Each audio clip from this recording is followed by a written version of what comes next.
Bu hikoyani qanday boshlashni ham bilmayman. O'sha tunning xotirasi meni ta'qib qilaveradi. U tun mening ham baxtim, ham baxtsizligim, ham hayotim, ham olimim bo'lgan tun. Hammasi opamning to'yida boshlangan edi. Hovlimiz odam bilan liq to'la. Qudalar, qarindoshlar, qoni qo'shnilar har kim ozcha shod, ozcha xurram.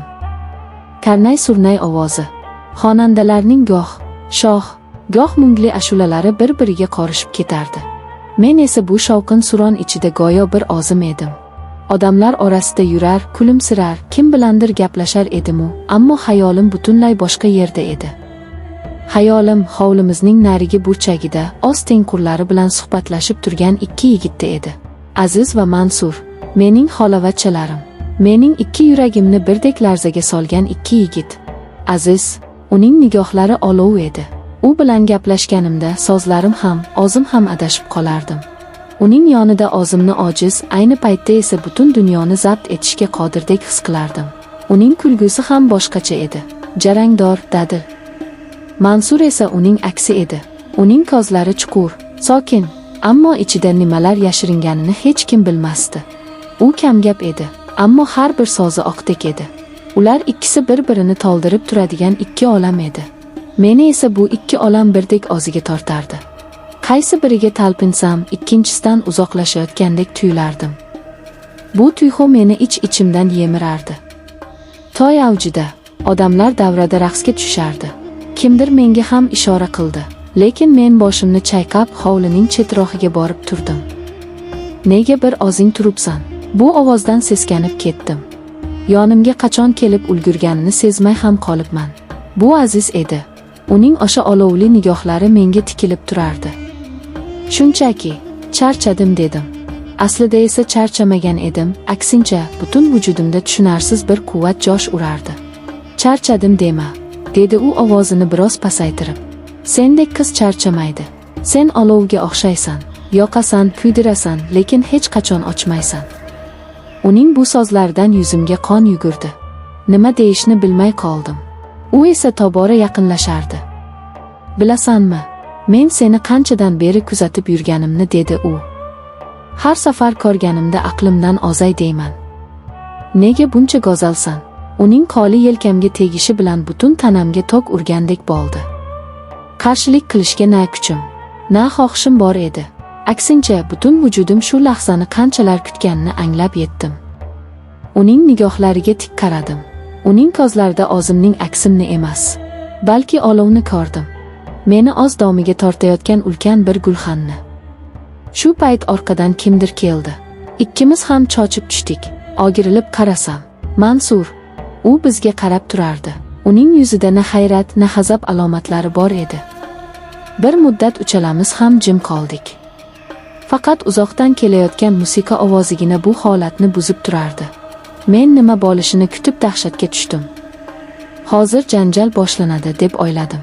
Hozir hamma narsa barbod bo'ladi. Ammo kutganimdek bo'lmadi. Endi men ikki olov orasida qolgandek edim. Men ketishim kerak dedim ovozim qaltirab. Mansurning qo'li bilagimdan tutdi. Shoshma, dedi u, biz sendan hech narsa so'ramaymiz. Faqat shu yerda bo'l. Bu so'zlarda qanday ma'no borligini tushunmadim, lekin qimirlay olmadim. Go'yo ikkala tomondan ikki qudratli magnit meni o'ziga tortib turgandek edi. Aziz qo'lini yelkamdan olmadi. Mansur esa bilagimni qo'yib yubormadi. Men ularning o'rtasida butun dunyodan uzilib qolgandek turardim. Ularning nigohlari bir-biri bilan to'qnashdi va men bu nigohlarda na raqobatni, na nafratni ko'rdim. Faqatgina men uchun menga bo'lgan tushunarsiz, ammo qudratli bir tuyg'uning aksini ko'rdim.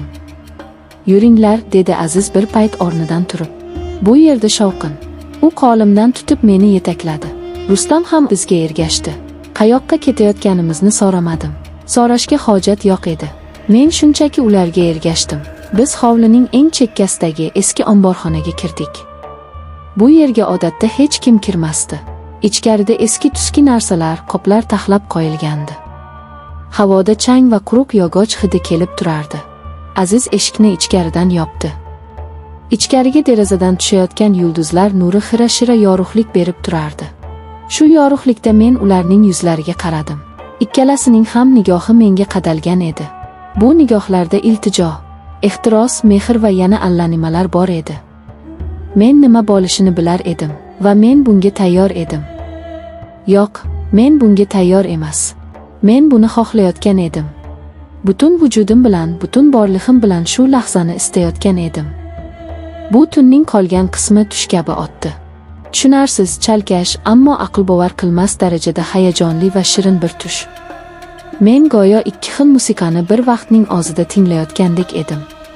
Azizning otashin ehtirosi, uning shiddatli harakatlari meni yoqib kuydirsa, Mansurning muloyim shivirlashlari, ehtiyotkor teginishlari ruhimga malham bo'lardi. Bu ikki tuyg'u bir-biriga qorishib, meni butunlay o'ziga asir qildi. Men kimning quchog'ida ekanimni farqlay olmay qoldim. Ular go'yo bir butunga aylangandek. Men esa shu butunning markazida edim. Men nafaqat jismonan, balki ruhan ham ularga taslim bo'lgandim. Bu gunoh ekanini, bu aqldan ozish ekanini bilar edim, ammo o'sha lahzada bu dunyodagi eng yoqimli holatdek tuyulardi. Men o'zimni hech qachon bunchalik tirik, bunchalik kerakli his qilmagan edim. Har bir hujayram bilan yashayotganimni his qilardim. Bu lahza abadiy davom etishini xohlardim. Faqat biz uchalamiz va bizni o'rab turgan bu sehrli tun. Qancha vaqt o'tganini bilmayman. Balki 1 soat, balki 2 soat. Birdan omborxona eshigi ochildi. Biz uchalamiz ham tosh qotdik. Eshik tirqishidan tushayotgan yorug'likda bir sharpa ko'rindi. Bu onam edi. Qo'lida patnis. Patnisda bizga atalgan choy va shirinliklar. U bizni chaqirib topolmagach, shu yerga kirgan bo'lsa kerak. U bir lahza bizga qarab qoldi. Uning ko'zlari avvaliga hech narsani tushunmadi. Keyin esa uning ko'zlarida avval hayrat, keyin ishonchsizlik, so'ngra esa men hech qachon, hech kimning nigohida ko'rmagan dahshat ifodasini ko'rdim. Onamning yuzi oqarib ketdi. Lablari pirpirab nimadir demoqchi bo'ldi, ammo ovozi chiqmadi. Faqat xirillagan bir tovush eshitildi. Qo'lidagi patnis yerga tushdi. Piyolalar sinib, choy hamma yoqqa sachradi. Bu ovoz o'sha tunning sehrini parchalab yubordi. Bizni hushyorlikka qaytardi. Biz qanday dahshatli ish qilib qo'yganimizni endi anglab yetgandik. Ammo eng dahshatlisi hali oldinda edi. Onam bizga qaraganicha bir qadam orqaga tisarilmoqchi bo'ldi, ammo oyoqlari o'ziga bo'ysunmadi. Uning ko'zlari katta-katta ochilib, bir nuqtaga tikilib qoldi. U qo'llari bilan ko'ksini ushladi. Yuzi ko'kara boshladi. U og'zini ochib nafas olmoqchi bo'ldi. Lekin havo yetishmayotgandek boqilardi. Va keyin u sekin-asta, jonsiz bir qohirchoqdek orqaga quladi. Uning boshi yerga gurs etib urildi. Men qotib qolgandim. Nima bo'layotganini idrok eta olmasdim. Aziz birinchi bo'lib o'ziga keldi. "Xolajon!" deya baqirib yubordi va onamning yoniga otildi.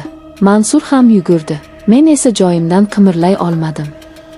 Go'yo tanam muzlab, oyoqlarim yerga yopishib qolgandek edi. Faqat onamning yerda harakatsiz yotgan tanasiga, uning ochiq qolgan va dahshat ifodasi qotib qolgan ko'zlariga tikilib turardim. Hovlidagi musiqa hamon yangrardi. Odamlar hamon o'ynab kulardi. Bir necha daqiqa oldingi baxt, ehtiros, shirin hayajonlar o'rnini sovuq bir dahshat egalladi. Men o'sha tun nafaqat o'z nomusimni, balki undan ham azizroq narsani, onamni boshiga yetgandim.